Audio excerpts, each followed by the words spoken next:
in Bonneville, the the place where dreams are made of. Been thinking about coming here for many years. Finally got to do it, and it's fucking underwater.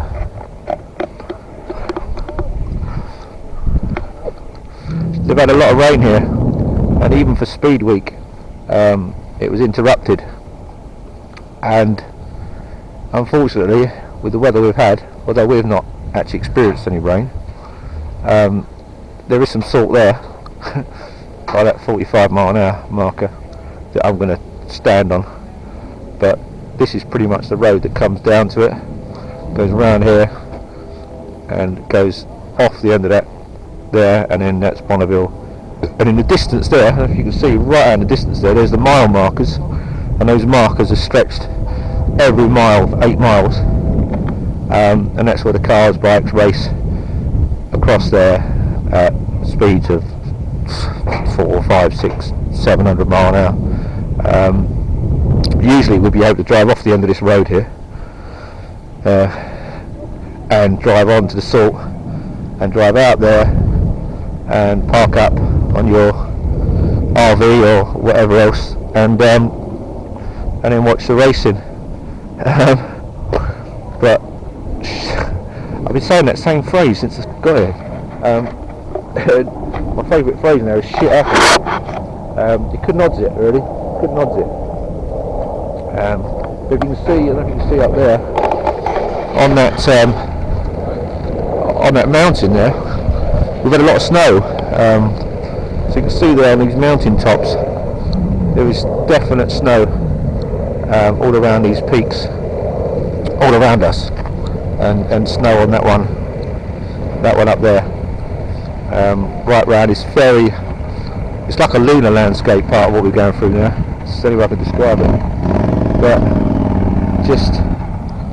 there's some guys here doing a photo shoot with some bikes as well, and a Mustang or whatever, but with an MV. But we'll take a picture of the bikes at the end of the road there. So I keep rubbing my face, and I've been really tired. I've not been sleeping very well. Not been sleeping very well at all. Yeah, it's just a real shame. But I'm not too downhearted. The annoying thing is this water. Speaking to some locals, this water's most of it is only about a foot deep.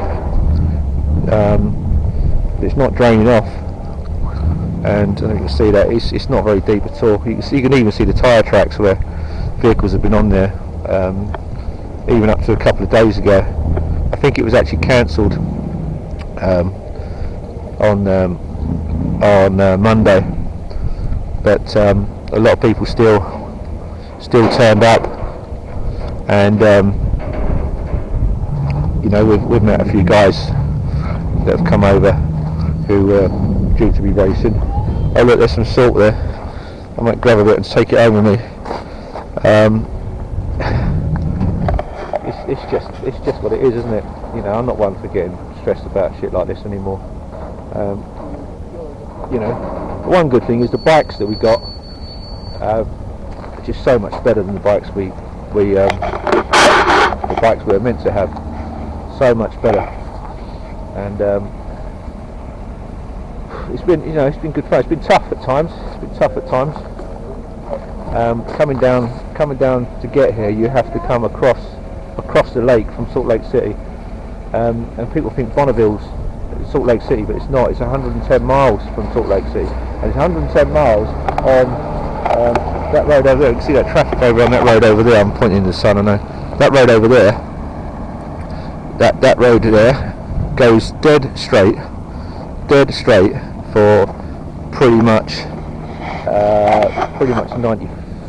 94, 95 miles, and then you got a little twisty bit at the end, a little twisty bit at this end when you arrive in Wendover, and when you arrive at the other end in Salt Lake City. But pretty much for 90 whatever miles is a dead straight piece of road.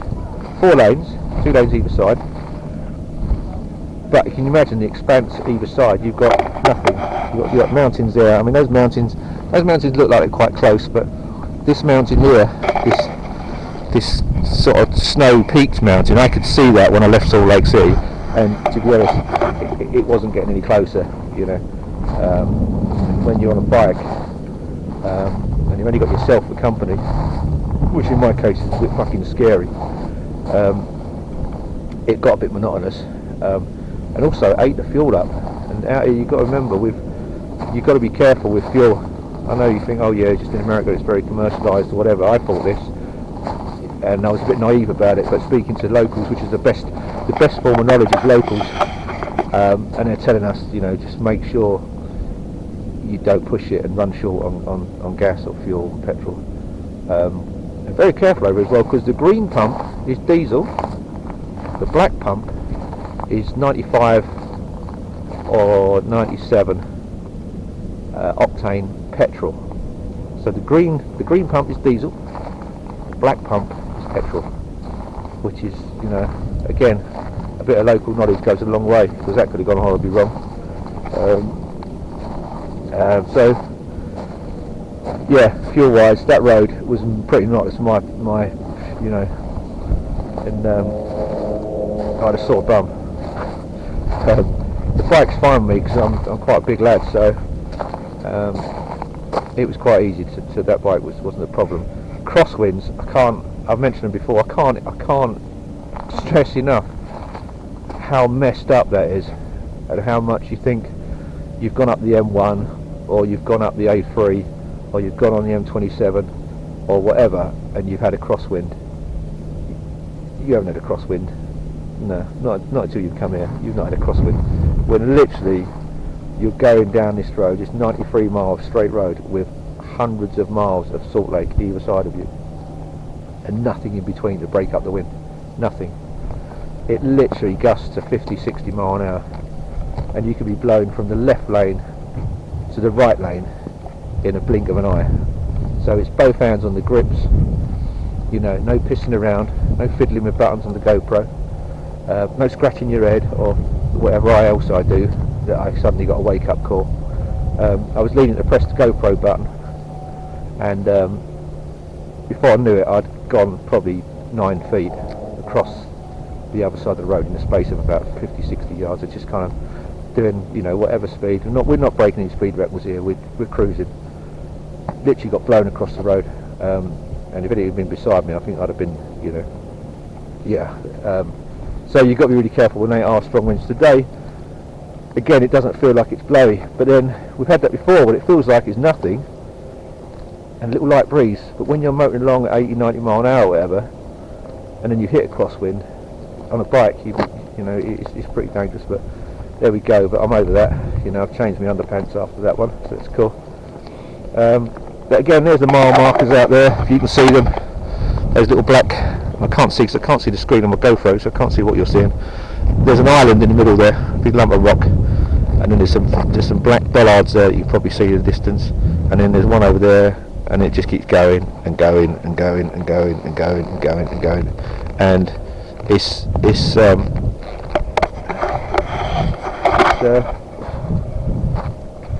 pretty amazing place. It's a pretty amazing place, it really is.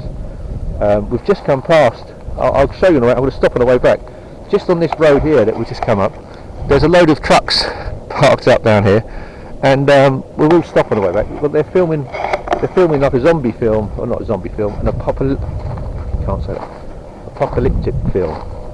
So there's lots of people there in like Mad Max gear and all these dune buggies, and there is actually some salt that side, so it hasn't actually kind of flooded so much that side.